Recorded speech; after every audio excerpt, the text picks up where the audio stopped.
On today's episode, Luke Richardson, the assistant coach of the Montreal Canadiens, has officially interviewed for the Chicago Blackhawks' vacant head coaching position. I'll also get into goaltender Kevin Lankinen's 2021-2022 season recap. And then to wrap things up, per usual, to start off the week will be our Mailbag Monday fan segment, where I answer a question from a couple of lucky listeners right here on Locked On Blackhawks.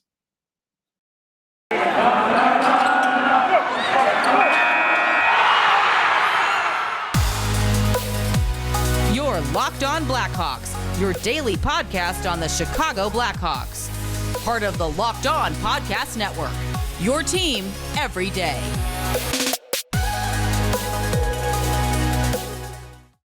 Welcome in to the Locked On Blackhawks podcast, your daily podcast on the Chicago Blackhawks. Today is Monday, June 20th. I'm your host, Jack Bushman. You can find me out on Twitter at JackBushman2, or you could also go and check out my Strictly Blackhawks account at Talkin' Hockey for all the latest Blackhawks news and updates. And if you're listening to the audio version of today's episode and you like what you're hearing, then please be sure to go and show some support first by following the podcast, which will only take a quick couple of seconds. Literally just a quick click of the button will help me out tremendously. Be sure to go and leave the show 5 stars if you like what you're hearing today as well.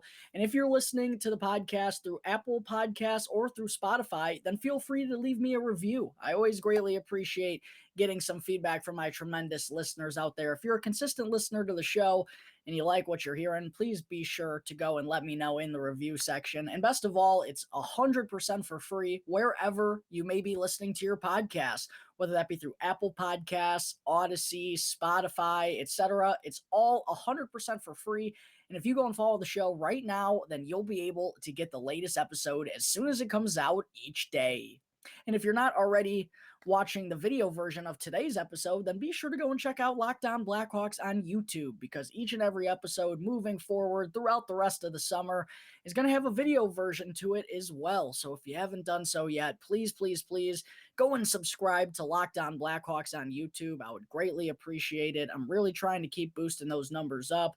Also, go and smash the like button for me down below as well, and comment as to what grade you think Blackhawks goaltender Kevin Lankinen deserves for his performance this season. And last, go and ring the bell. Be sure to turn on those push notifications so that way you can be notified when the episode gets uploaded to YouTube each and every day.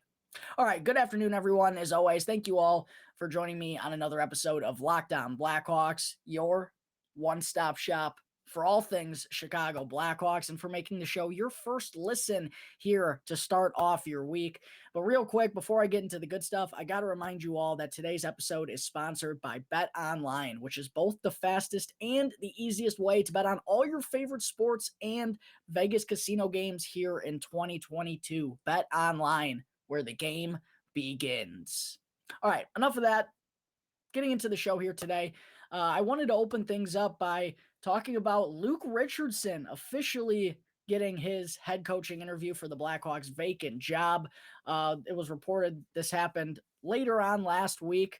Of course, as I've touched on already here on the show, the Blackhawks requested interviews for both Luke Richardson, the Montreal Canadiens' current assistant coach, and Brad Shaw, who's the current assistant coach of the Vancouver Canucks as well. Both of those two former NHL defensemen. Both have worked with the defensive unit for each of their teams that they currently work for. And I think both of them are really intriguing fits for the Chicago Blackhawks. We're still kind of waiting to hear if Shaw is officially going to get his interview or what. But we do know that Luke Richardson now has interviewed. And both these guys as well, one thing why I also feel like they could be good fits and could be legitimate candidates to be the next head coach of the Chicago Blackhawks. They both have ties to Norm MacIver, who of course is the new assistant GM up there with Kyle Davidson and Jeff Greenberg. They run the Blackhawks front office. Norm MacIver actually played with Luke Richardson going back to the 90s with the Edmonton Oilers. And then for Brad Shaw, those two coached together in a stint early on in the 2000s. I forget exactly where, but I know they did coach together. So both these two men have ties to the Blackhawks front office. And for Richardson, as I said, I do feel like he is a legitimate candidate. And based on the conversation that I had with Scott Matla from Locked On Canadians. If you haven't listened to that episode yet, be sure to go and do that. It's a quick 20-minute conversation that I had with Scott, who's one half of the Locked On Canadians podcast, and he gave me some great insight and tidbits on Luke Richardson and his personality, his coaching styles, his roles with the Canadians and everything. Be sure to go and check that out if you want to hear more about Luke Richardson now that he has officially interviewed. And as I said, I feel like he is a legitimate option here for the Blackhawks. But yeah, he's worked really well with the young players that the Canadians have had in the past couple of seasons. He did a good job taking care of their defensive unit when they made that incredible postseason run. Unfortunately, came up short to the defending or back-to-back now after that Stanley Cup champion Tampa Bay Lightning. But he also stepped in as the interim head coach when Ducharme went down with COVID during that postseason run as well, and the team played spectacular under Luke Richardson. So there's a lot to like here, and I do really believe that the Blackhawks are going to seriously consider him. Also, one thing I do want to make sure all the fans know, when that report came out that the Blackhawks had requested coaching interviews with Shaw and Richardson, it also said, I think it was, what was it? Man, I forget if it was Elliot Friedman or if it was Sarah Valley. I believe it was Sarah Valley, but he did say that Derek King is still strongly in the mix. And one thing that I've mentioned, if the Blackhawks don't fall in love with any of these candidates, they could, per se, give Derek King a 1-year deal. I don't know if he'd be wanting to do that. There's not much job security in that. But also, if he feels like he could earn the trust of the franchise moving forward, then it's a huge opportunity for him as well. And I'm not so sure that he's going to get an opportunity to coach another NHL team next season if he doesn't take this job. So that's definitely something to consider. Derek King could come back. I give it a 30% chance. I believe that's what I said on the show sometime last week, but that feels about right. I do believe they're trying to get a new head coach in there and trying to get someone who can help develop these young players and really make sure that they get the most out of these next couple of seasons, because that's really what it's going to be about. It's going to be about developing prospects. So I think that's what the Blackhawks are really searching for in their next head coach. And Luke Richardson, someone who's had success at the AHL level as well. He stayed on with Binghamton, even though he was offered a job with Ottawa because he wanted to be a head coach down there rather than an assistant in the NHL. So this is someone, who knows that level very well. He knows how to help players transition and become successful as they're going through that next step in their careers. So again, Luke Richardson, someone I believe all you Blackhawks fans should star, because I really do believe he's going to be in strong consideration here. Also, I really also believe that the Blackhawks are going to be open with us fans about this entire process, like they were for the general manager search, right? They let us know through social media who each candidate was that interviewed. They gave us a little bit of insight on at least who's going to be in consideration. And I believe they're going to do that again here with the head coaching position. So we're still waiting to hear if Bradshaw is officially going to get his interview. Once he does, I really do believe that's going to be made public, as well as all the other people that the Blackhawks are going to consider and going to give interviews to as well. So definitely be sure to stay tuned on this matter, because the Blackhawks, Kyle Davidson has said he'd like to have this thing sorted out by mid-July, right around the NHL draft and right around when free agency starts. So this is going to start ramping up here. I believe we're going to be hearing more and more announcements of head coaching interviews happening with the Blackhawks. So definitely stay tuned, because things are about to get spicy, and the Blackhawks, more than likely, in my opinion, are going to have a new head coach here in the next couple of weeks. All right. There are some thoughts on Luke Richardson getting his interview for the vacant head coaching job of the Chicago Blackhawks. Coming up in just a minute, I am going to get into goaltender Kevin Lankinen's 2021-2022 season recap segment. But first, I need to talk to you all about Bet Online. It's that time of the year again, folks, as baseball season is finally upon us. It's about to take center stage for the summer, and Bet Online has way more odds and info, from game scores, totals, player performance props, to who the next fired coach is going to be, regardless of what you want to bet on, Bet Online remains the number one spot for all sports betting here in 2022. It's not just baseball. From the remainder of the NHL playoffs, the Stanley Cup playoffs, I should say, to golf, esports, boxing, and UFC, right to your favorite Vegas casino games, do not wait to take advantage of all the amazing offers available for the 2022 season. Bet Online is both the fastest and the easiest way to bet on all your favorite sports and Vegas casino games. Bet Online, where the game begins. All right, we're back here on the Locked On Blackhawks podcast. Moving on into segment 2, it's time to get into goaltender Kevin Lankinen's season recap segment. So for Lankinen, obviously it was kind of an interesting year for him. The Blackhawks, honestly, before I get into that, going back to Lankinen's rookie season, the COVID-shortened 56-game season, came out firing. He was the reason the Blackhawks midway through had a little bit of life and a little bit of glimmer for qualifying for the postseason. That didn't end up happening as Lankinen faded a little bit as the year went on. He just finally looked like a rookie a little bit. And I don't think anybody was knocking him for that. And some people felt like the numbers were probably going to drop. It felt like those were pretty sustainable, what he was putting up early on last season. But then after an impressive rookie season, for the most part, the Blackhawks go out and trade for Marc-Andre Fleury because it was a deal that they simply had to say yes to. I mean, they gave up Michael Hakkarainen to get Marc-Andre Fleury. Stan Bowman was trying to save his job. Obviously, rushed the Blackhawks back out of a rebuild. They go and get Fleury. Things don't go well. Obviously, the team stinks in the first half. They go on that terrible run to open up the year. And Lankinen was the backup all the way until Marc-Andre Fleury got dealt to the Minnesota Wild at the trade deadline. And especially towards the end of Fleury's Blackhawks tenure there, Kevin Lankinen really wasn't getting any consistent opportunities. So the beginning of the year, especially for a young goaltender to not be playing night in and night out after, especially that's what he did during his rookie season. That was his role. To have a different one, it probably felt like a rookie season all over again for Kevin Lankinen because he didn't have any time to kind of think about it. He was the guy in net for the Blackhawks. It just happened so fast. I mean, Colin Delia and Malcolm Subban were seemingly going to be the ones that were fighting for the starting job, and then Lankinen just jumped on the scene and ran with it. So it was definitely a tough and different type of year for Kevin Lankinen, a different role, a different mindset for what he was doing. And I don't want to judge him too harshly on the earlier starts that he had and the inconsistency issues that he had then. But once Fleury got traded, the problem is Kevin Lankinen got his job back, and he did not live up to the expectations, did not play nearly as well as he did as a rookie. The numbers do not look very good across the board.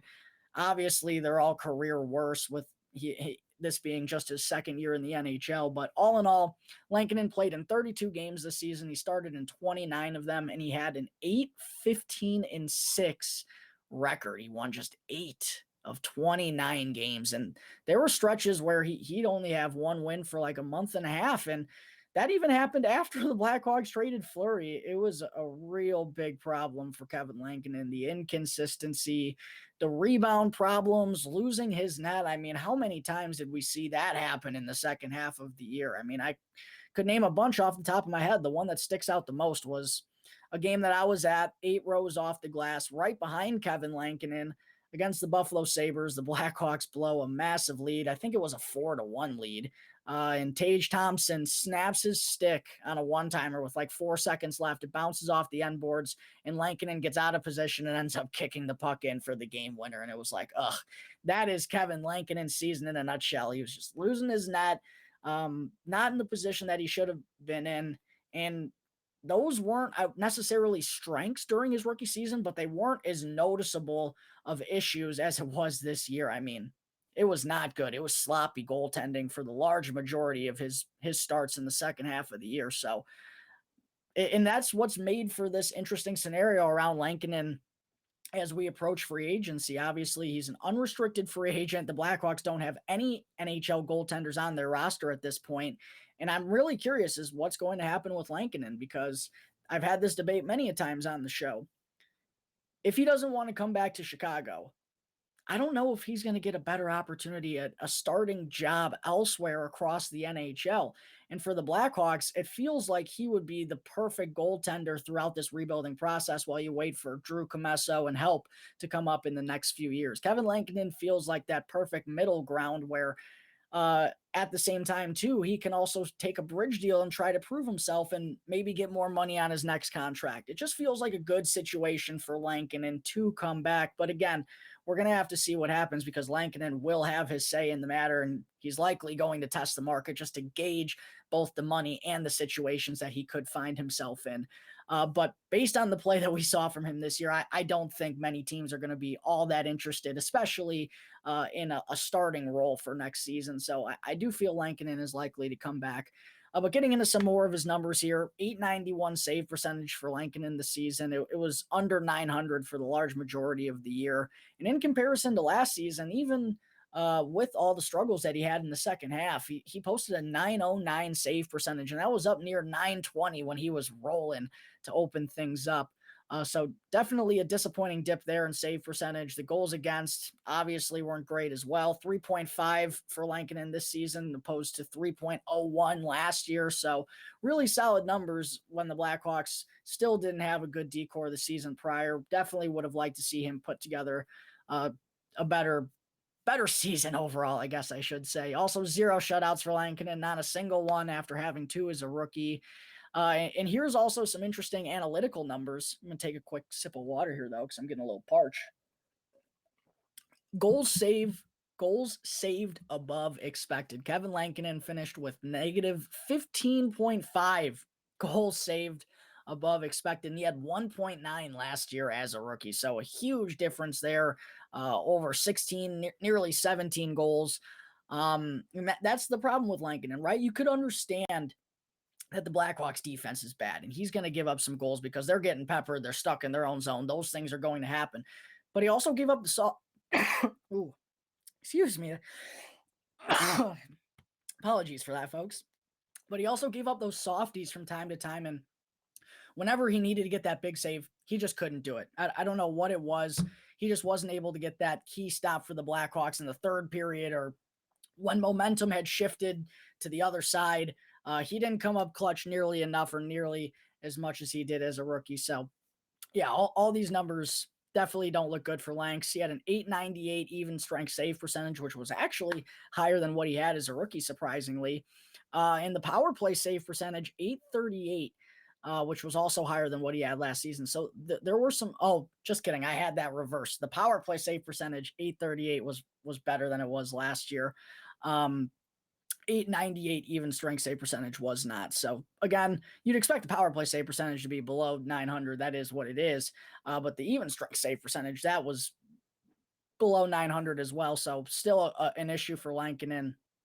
Consistency, and it seemed like every game he was giving up 3 or 4 goals. So as you'd expect, not a whole lot of quality starts.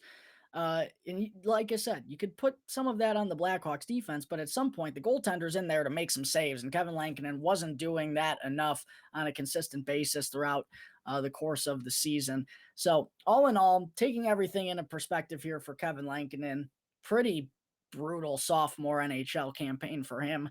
I am going to give him a D plus. Maybe that seems harsh, but he was extremely disappointing to me. And as someone who's been on him since he won that gold medal with Team Finland back in 2020, I believe it was, maybe even 2019. That was a while ago. It probably was 2019, actually. But ever since he won that gold medal with Team Finland, he's been on my radar. And I was like, there might be something to this guy. And then steps onto the scene in the NHL in a huge way. Looks like he's going to be a legitimate starter down the road. And then kind of has this setback as a sophomore. So I believe all Blackhawks fans will feel the same way about Lankinen. It was a disappointing sophomore season. We're going to have to see what happens with him in the offseason. As I already mentioned, I do believe it's more likely that he's going to come back than he's going to walk, but we're going to have to see. The Blackhawks are in an interesting time right now where they could be punting all their players and just starting completely fresh. Could be different at the goaltender market, but that's something to watch as well as we start to approach free agency here in the next few weeks. All right, that is going to take care of Kevin Lankinen's 2021-2022 season recap segment. Coming up in just a minute, it's time to get into our weekly Mailbag Monday fan segment, where I answer a question from a couple of lucky listeners right here on Locked On Blackhawks. Welcome back to the Locked On Blackhawks podcast. I'm your host, Jack Bushman. Getting into segment 3 now today before I let you all go and enjoy the rest of your Monday. I still got to get into our Mailbag Monday fan segment, where I answer a question from a couple of lucky listeners right here on Locked On Blackhawks. So the first question I wanted to answer today comes from at Willie Ty Carp on Twitter, who asked, what's the latest on a head coach? Like, I feel like I'm the only one asking that question. And based on how this comment was worded and also the reaction that it got with another person, I feel like this was aimed towards the NHL, not really talking all that much about the Blackhawks head coaching search. Like, that they've been really focused on all the other teams, it seems like. I totally agree with that comment. If that's if that's what you were getting at. I feel the same way. It's kind of been weird. Of course, we did get the Luke Richardson news and all that stuff, but before that, it had been very vague, and they were talking about all the other big name teams. So, as I already talked about, Luke Richardson got his interview. We're still waiting to hear if Bradshaw is going to get his. I'd expect that to happen in the next couple of days, if it is going to. And then as well, one thing I forgot to mention earlier, I probably should have. Some names have been checked off the list in terms of free agent head coaches on the market. We saw Bruce Cassidy get hired by the Vegas Golden Knights recently. Also, excuse me, John Tortorella got hired by the Philadelphia Flyers, which is an interesting move to say the least. And then apparently Pete DeBoer has been hired by the Dallas Stars as well. So none of those three really were all that likely to be the next head coach of the Blackhawks. Pete DeBoer, I thought, was the one who was a little bit more likely than Tortorella or Cassidy, but obviously they're DeBoer's now with Dallas, so he's off the list as well. And then we've heard Barry Trotz has had some interviews with Winnipeg, where he's from, so it seems like that could be potentially a good fit. So names are starting to fall here on the head coaching market, and the Blackhawks are going to be making their move in the next couple of weeks. I talked about it earlier. Do expect the Blackhawks to be pretty open with this process. I do believe they're going to let all us fans know who they're going to be giving interviews to. Luke Richardson is the only one as of now that we know of, other than Derek King, of course, but those are things that I do expect to be publicly released once they happen here in the next few weeks. So that's the latest on the Blackhawks head coaching search. Luke Richardson, a good candidate, has already had his interview, and I think we're just kind of waiting for some others to get theirs as well. The second question I wanted to answer today, excuse me again, oh my gosh, I got the coughs. Second question I wanted to answer today comes from Cliff Horowitz, who emailed in the show, which I greatly appreciate. Cliff, thank you for taking the time to email in your question over the weekend. Cliff asked, when you see the speed of these other teams in the playoffs, the Blackhawks aren't even close. How does anyone expect them to keep up with the cement in their skates? How do you fix this? Yeah, I think it's a glaring issue for the Blackhawks, and has been one for the last 4 or 5 seasons, as the NHL has just progressively gotten faster and faster and faster year in and year out. It seems like, I don't know exactly when that change happened. Maybe it kind of feels like after Pittsburgh won their back-to-backs, it went from being like, I mean, you still want to have size and you want to be physical in the postseason. You need to do that in order to have success. But speed has just really taken the center stage. Like, when I think back to the Blackhawks and their Stanley Cup runs and like the teams they face, like a Milan Lucic, a rugged top line player who would just score a ton of goals out in front and would, that's how he made his money. Like, there are still those guys, and you need those guys to win, but those aren't necessarily the superstars that you want to have and need in order to get the job done in the most important time of the season. But for the Blackhawks, yeah, this has been a problem for far some time, and it's something I mention on the show a ton because it's just so noticeable. Each and every team that, found themselves, I'll say, in the final two rounds here, like those teams could just fly up and down the ice. Edmonton too could absolutely wheel. That's something that the Blackhawks are going to have to focus on when they're going through the draft process and scouting. And Also looking at options in free agency moving forward. They're probably not going to be too aggressive this year given the circumstances, but when they do want to go and land those big name free agents, right, you got to make sure that they have the wheels in order to keep up, because I think if you don't have that, it's going to be hard to be the best in this league. Like, look at the Colorado Avalanche, look at the Tampa Bay Lightning.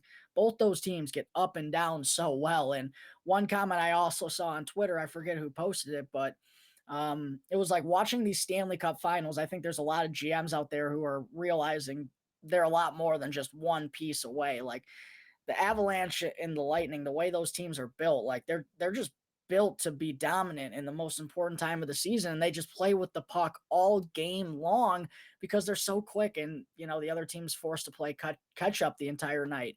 So yeah, again, the Blackhawks need to be, it's crucial that they focus on adding speed up front and on the defensive core, because you're going to need defensemen who can carry the puck up through the neutral zone and make things happen in the offensive zone as well. Those are very important parts to a team's transition game and making sure you get your chances.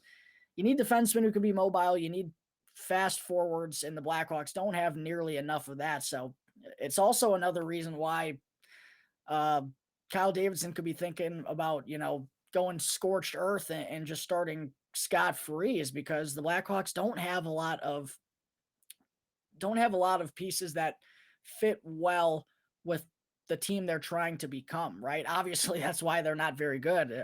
Some of that is because they do have some youth, but they need to get faster. No secret around it. If they want to be one of the best teams in the league down the road, obviously not immediately, but yeah, just got to be focused on that, and it's got to be a priority. They just haven't done enough of building around that skill set in the past drafts, and we haven't had a speedster on the team, seemingly in years. Like Sam Lafferty, I think, is the best skating forward on the Blackhawks, and then probably Alex DeBrincat. So that's just, something the front office and the scouting department need to hone in on, because if you don't have speed, you're not going to be keeping up. You're not going to be making plays happen in the neutral zone. You're going to be playing catch up, and you're going to be chasing the other team around for a whole lot of the game. So yeah, the Blackhawks definitely, that's a good point though. Good point. Something they need to work on, and something that needs to be focused on up in the front office, because if they don't have that, they're not going to have a chance. And right now they have far too little of that on their roster.